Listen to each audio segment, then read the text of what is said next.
रेणुका की शादी कुछ ही दिनों पहले शास्त्री नगर में हुई थी। रेणुका बहुत ही आलसी लड़की थी। वो दिन भर बेड पर सोती रहती या फिर मैगजीन पढ़ती रहती और घर के काम भी धीरे धीरे ही करती। एक दिन उसकी सास उसके पास आती है। बहू, आज बेसन का चिला बना दे, बड़ा मन कर रहा है। हाँ मम्मी जी, बनाती हूँ थोड़ी देर में। थोड़ी देर में? अरे थोड़ी देर में तो रात के खाने का वक्त हो जाएगा बहू।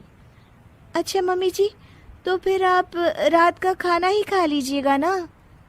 हे भगवान, कैसी आलसी बहू मिली है मुझे, हर काम को बस टालती ही रहती है। रेणुका दिन भर बस आलसपना ही करती रहती। एक बार रात के खाने पर सब बैठे हैं तो रेणुका का पति कहता है, अरे ये क्या, आज फिर से करेला? रेणुका, हफ्ते में तीसरी बार ऐसा हुआ है कि करेला बन रहा है। कुछ भी बना लिया करो। अरे इतनी सारी सब्जी मिलती है मार्केट में। हाँ, पर अब कौन मार्केट जाए और सब्जी लेकर आए, इसलिए जो था घर पर वही बना दिया। बहू, फ्रिज खोलकर देखती तो पता चलता कि सारी सब्जियां रखी होती है, पर तुम्हारा आलसपन खत्म हो तो तुम्हारी नजर जाए ना। विशाल कमरे में आकर रेणुका से पूछता है, रेणुका, मैंने कहा था तुमसे कि मेरे लिए रुमाल ले आना। मेरे सारे रुमाल खराब हो गए हैं। तुम ले आई क्या? आज नहीं गई, कल ले आऊंगी। ओफो, पिछले 4 दिनों से मैं यही सुन रहा हूँ। बिना रुमाल के ऑफिस जाना पड़ रहा है। तुम तो बहुत ही आलसी होती जा रही हो रेणुका। आपको रुमाल की जरूरत है ना, तो खुद ही खरीद लीजिए ना। हाँ, अब वही करूंगा। तुम्हारे भरोसे बैठा रहा तो कुछ नहीं होगा। एक दिन दरवाजे पर बेल बज रही होती है और रेणुका सोफे पर बैठी होती है, पर आलस में दरवाजा खोलती ही नहीं। अरे बहू, कितनी देर से बेल बज रही है? क्या कानों में रुई डालकर बैठी हो जो सुनाई नहीं दे रही बेल? मम्मी जी, अब आप आ ही गई है तो आप ही खोल दीजिए ना दरवाजा। क्यों मुझे ताना मारकर और देर कर रही हैं? अरे वाह, उल्टा चोर कोतवाल को डांटे। सास दरवाजा खोलती है तो उसकी पड़ोसन दरवाजे पर खड़ी होती है। दरवाजा खोलने में इतनी देर क्यों हो गई? सब सो गए थे क्या? और ये भी कोई वक्त है क्या सोने का? हाँ? अरे नहीं नहीं, ऐसी कोई बात नहीं है। आइए आइए, आप लोग अंदर आइए। ओफो, इन सबको भी अभी आना था। अब मम्मी जी लगा देंगी मेरी ड्यूटी किचन में।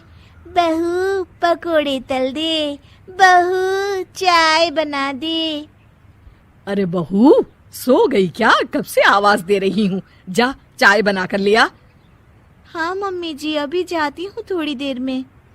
सास रेणुका को आंख दिखाती है। मतलब थोड़ी ही देर लगेगी चाय बनाने में, अभी ले आती हूँ, बस झटपट। रेणुका रसोई में जाती है और इसी आलसीपन में वो चीनी की जगह नमक डाल देती है। जैसे ही सब चाय का घूंट भरते हैं, चाय थूक देते हैं। थू थू थू थू, ये कैसी चाय बनाई है तूने रेणुका? इसमें तो सारा नमक भरा है। हाँ, और ये पकोड़े, इसमें इतनी मिर्च है कि मेरी तो हालत ही खराब हो गई खाकर। और रेणु जी, आपकी खातिरदारी में पहले तो कभी कोई कमी नहीं रहती थी, पर जब से आपकी ये बहू आई है ना, मामला कुछ गड़बड़ा सा गया है। हाँ हाँ, जहाँ आप इतनी एक्टिव हैं, वहीं आपकी बहू एकदम आलसी, एकदम राम मिलाई जोड़ी लगती है।